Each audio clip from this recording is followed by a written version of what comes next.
dimaksud pembelajaran berbasis proyek, kalau Bapak Ibu lihat di kamus, proyek itu artinya serangkaian tugas untuk membuahkan suatu hasil.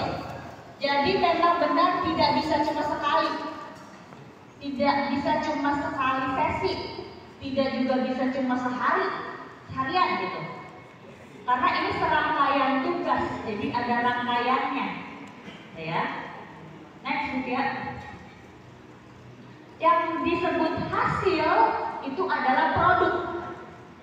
Benar, memang harus menghasilkan suatu produk. Benar, Bu Sum tadi.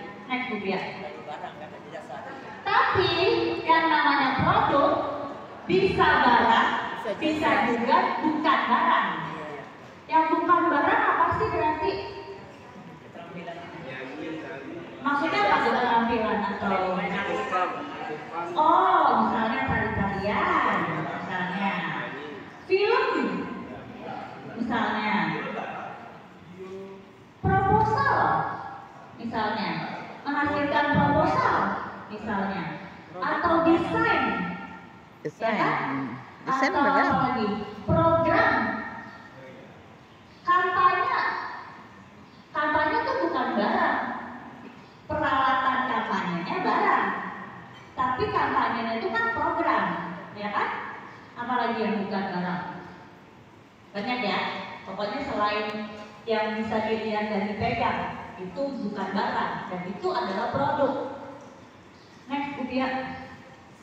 Nah, pembelajaran berbasis proyek memberikan kesempatan untuk murid belajar mandiri secara individu, kelompok kecil maupun besar.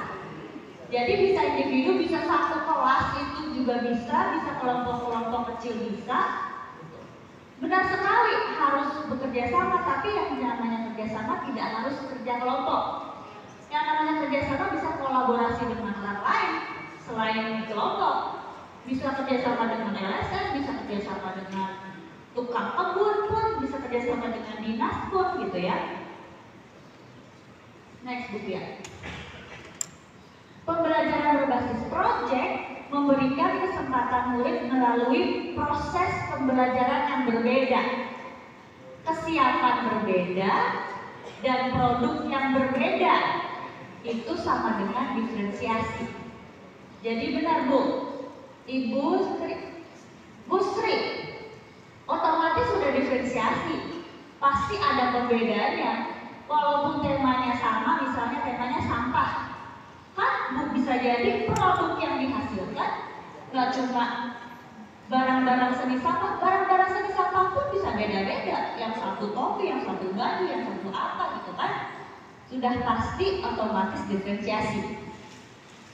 Oke, next Bu ya.